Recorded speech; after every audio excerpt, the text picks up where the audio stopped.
Hey everyone, welcome to This Explainer. Today we're diving into a truly fascinating comparison, the cultural forces that shape the everyday realities of women in India and the United States. We're going to look at everything from family dynamics and career pressures to marriage and personal expression, all by looking at the data and general societal patterns. Which brings us right to our central question. And it's a great hook, right? Are Indian and American women really that different? We are talking about two vastly different countries, entirely different histories, traditions, education systems, and lifestyles. But as we'll see, the answer to this is a lot more complex and, honestly, a lot more interesting than a simple yes or no. Okay, let's dive into this. Here's our roadmap. First, we'll move beyond the cultural stereotypes. Then, we'll compare family versus individual independence and look at careers and household pressures. After that, we'll explore marriage and social expectations, look at how these groups are actually more similar than different, and wrap it all up with the ultimate lesson. Keep in mind throughout this, we're looking at general patterns, not rigid rules. Let's start with Section 1, Beyond the Cultural Stereotypes. This is basically the foundational lens for our entire analysis today.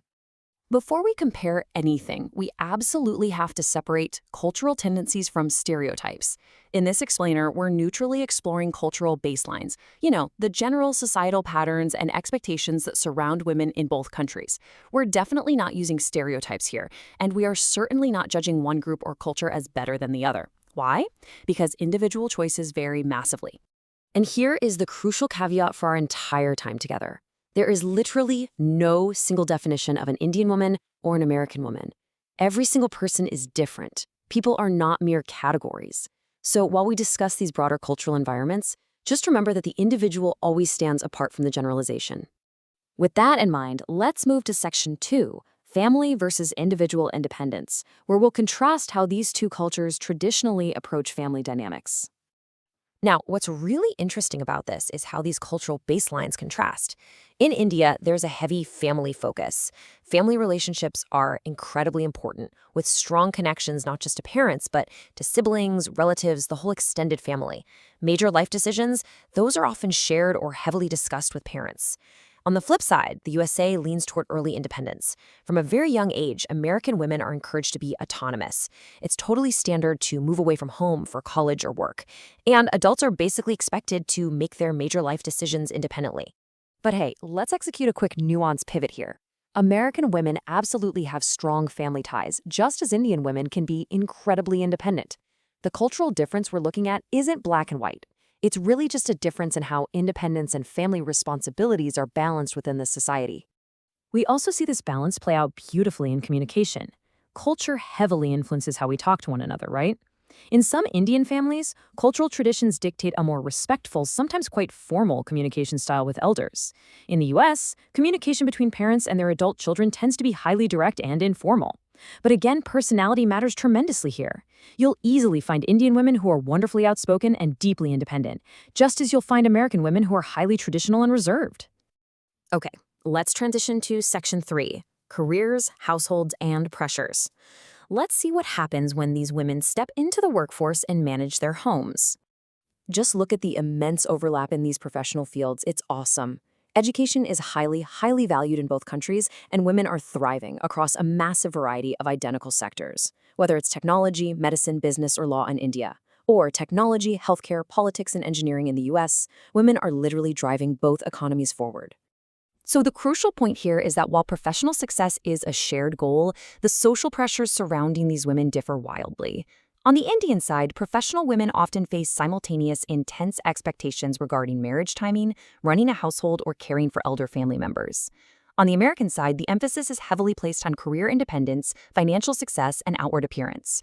We're looking at this impartially. The specific pressures are different for sure, but the reality is that no society is completely free from heavy expectations placed on women. And this extends right into the living room and the kitchen. Traditionally, in many Indian families, household responsibilities were strongly associated with women.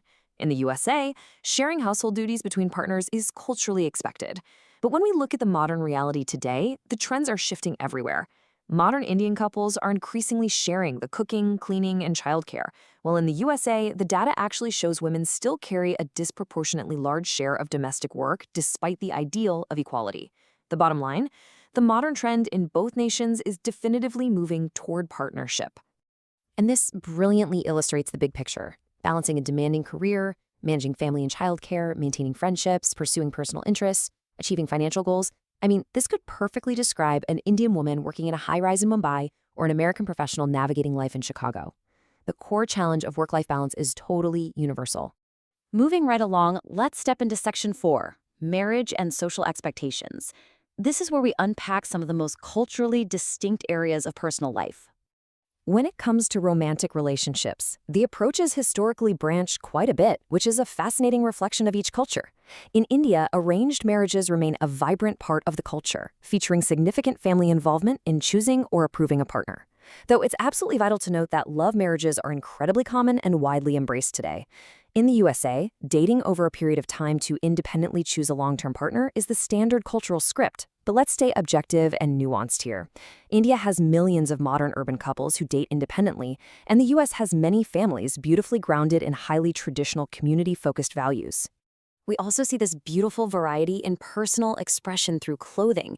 In India, you have the gorgeous traditional wear, saris, salwar suits, langas, often worn right alongside modern jeans, dresses, and sharp business suits. In the USA, you have a vast spectrum, from casual jeans and t-shirts to formal professional wear, and, importantly, a ton of multicultural traditional wear from a highly diverse population.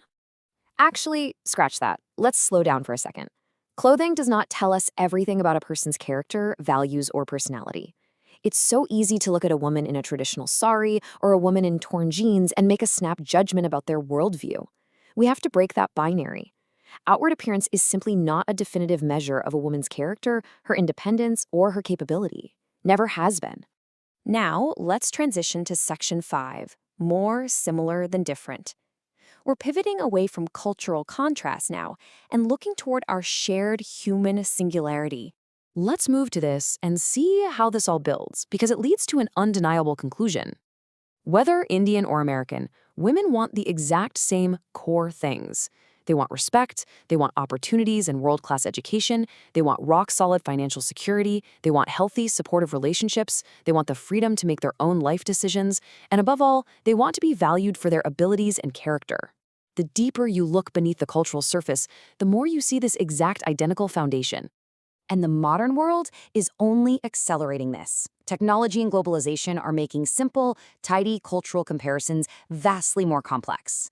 I mean, you have Indian women leading major American corporate divisions, you have American women studying abroad and building businesses in India, global online communication, endless international travel. These two worlds are blending together, creating an entirely new globalized experience for women. Which brings us to our final stop, Section 6, the ultimate lesson, where we distill everything we've explored today into one core takeaway. Listen, if you take away just one thing from our time together today, let it be this. Nationality tells us where someone comes from, but it does not completely define who they are. People are individuals. I cannot stress this rhythmic drumbeat enough. An Indian woman can be fiercely independent, an American woman can be deeply traditional. A woman's personality is shaped by her unique life choices, her family, her education, and her personal goals, not just by the geographic borders she happens to live within. So we're going to end on this provocative question. Instead of looking at these differences and asking which system is better, we really need to ask, what can different cultures learn from each other? India can share its rich traditions and incredible family cohesion. The USA can share its emphasis on individual autonomy and personal choice. The future isn't about choosing one over the other. It's about respecting our differences, learning from one another, and ultimately giving every single woman the absolute freedom to choose her own path. Thank you so much for joining me on this explainer today. Keep learning, keep asking great questions, and I'll